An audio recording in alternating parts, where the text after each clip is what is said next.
How you doing today? My name is Marquee, musician, rapper, record producer, unashamed cry swallower, and today I'm going to teach you how to make a lo-fi beat in Logic Pro 10.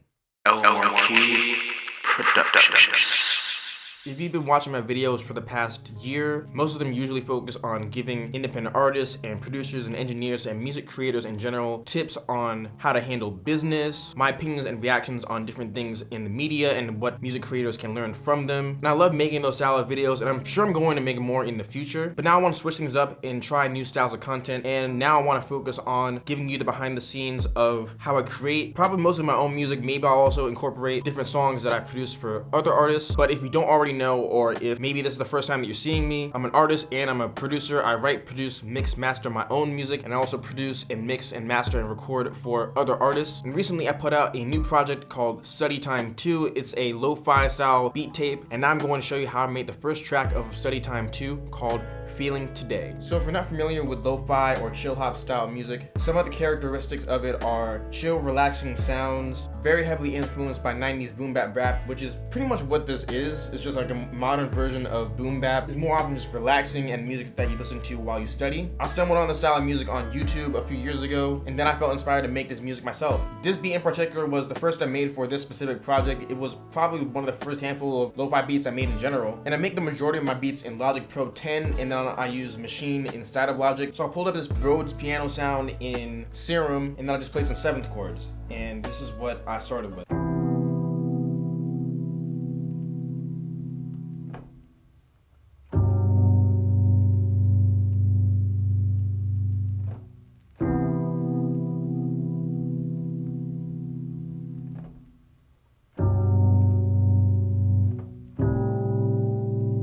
I'm also still learning how to play piano and be more comfortable with it. I know enough of the basics to be able to make a beat and to kind of know what I'm doing when I'm just playing on my own. So sometimes I may play a chord like this, or maybe just play part of it. Like I might play like the root and the third, and then I'll add in the other notes as I figure them out. So like that, or I'll draw them in Logic as well. And there's nothing wrong with that because you're not performing the stuff, you're just producing it. So it doesn't matter like what method you use to get everything sounding right, as long as it does sound right. While we're still over here on the MIDI keyboard, the next instrument that I added using this keyboard actually was an 808 that's also from Serum. And what I did was really simple. All I did was follow the chords that I played on the piano, and this should sound like this.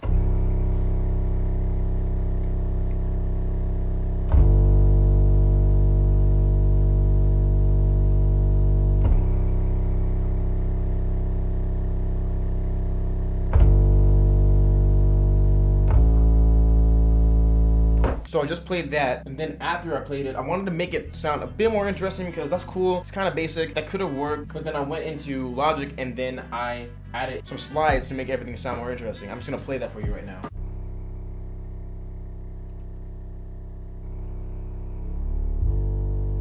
Like here how that note just like slid into the next one, and then came back down.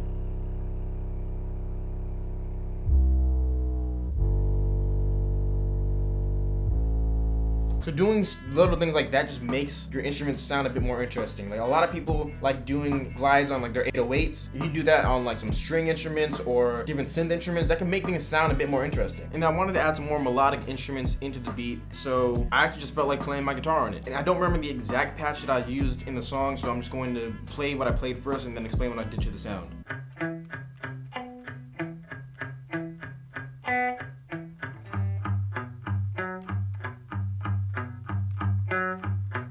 So we just started off with me plucking out those chords, and then I went and added some more effects in Logic that I'll just play for you right now.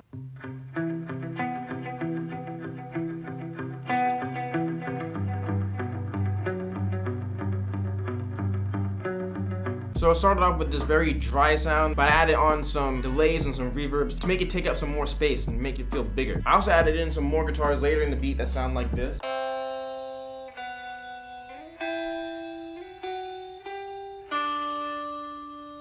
So what they're doing is they're playing in harmony with each other. And I got them to sound like that by using one of my favorite go-to plugins that are a lot of people's go-to plugin now, RC20. And I use that same preset on at least one guitar in every song that's on this project. I wanted to do that to give this project a unified feel and also try to do it in a way that didn't sound repetitive. Something I noticed that a couple other artists who I listen to do is they may play with the same guitar rig throughout a lot of their album, and that inspired me to try it on this because I didn't think it would sound too repetitive, and I think that it covers pretty much all of the melodic instruments that I played on this track. So now we're moving on to what I consider one of the most important elements of any song, which is the drums. In my opinion, no matter what genre of music that you're working in, the drums will make or break the song. If you're using drum samples that sound weak, it doesn't matter how complex your melodies are, it doesn't matter how deep your vocals are. To me, a track with poor sounding drums, it just sounds unprofessional, it sounds cheap, it just doesn't sound good. So whenever I am selecting drum samples and whenever I'm purchasing new kits, I'm very particular about the sounds that I use. So now let me just play this drum groove for you so you know what we're listening to.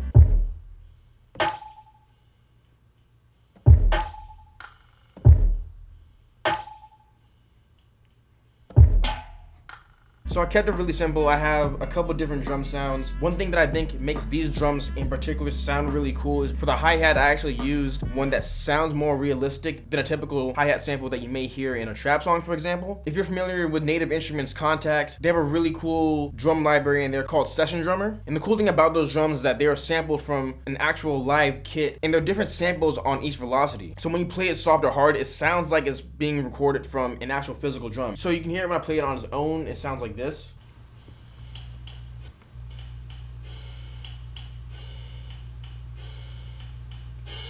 When I hit it softer and harder, it reacts like a physical hi-hat. And I thought that fit perfectly with this track. Another important thing that gave these drums the feel that they have is that a lot of times producers will quantize the drums so everything is perfectly on beat. But in real life, if you're a drummer who's playing in a band, if you're playing live, the drummer's not gonna be perfectly on beat the entire time, which is fine because humans aren't perfect. And those natural imperfections, I think, give this track more character. So I didn't really quantize, not just the drums, but I didn't quantize, I think, most of the instruments that I heard in the song. I made draggings over a little bit, it was like really off, but for the most part, I didn't quantize too much of this entire track. So if you want to give your beats more of a human feel, its own swing, its own bounce, try not quantizing all of your instruments. And that pretty much wraps up the track, so now I'm going to play a little bit of it for you, and then you can check out the rest later.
Again, this is a track off of my beat tape called Study Time 2. It's available on all major music streaming platforms: Spotify, Apple Music, Tidal, Amazon Music, YouTube, anywhere and everywhere. So if you like what you heard, I would greatly appreciate it if you listen to not only this track, but the full beat tape. You'll be able to find the link for it in the description below. One of the detail that I wanted to add about this song and the style of music is that usually lo-fi music is instrumental. It's typically thought of as study music, so it may not have a lot, if any, vocals on it. But this beat in particular was the one beat on this project that I think could fit a vocalist if I really wanted to find one to fit it, but I also think it sounds cool as an instrumental. And there are artists who perform over tracks like these, but to me it's also very relaxing and it's just easy to read and to study to. Thus the name Study Time. But just because something is traditional or normal doesn't mean that you have to be stuck in that norm. So if you're an artist who hears these types of beats and you want to rap or sing over them, who's stopping you? And if you want some of these types of beats to rap or sing over, hit me up. I'm confident that I'll be able to help you out. Thank you for watching this video. If you've liked what you've seen today, please give this video a thumbs up and subscribe to this channel and turn on notifications so you know whenever I upload new videos. Also, be sure to visit my website, lmarqueeproductions.com,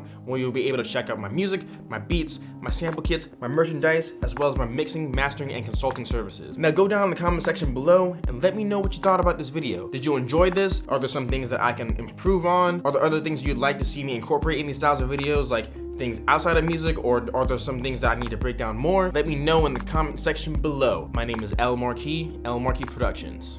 God bless.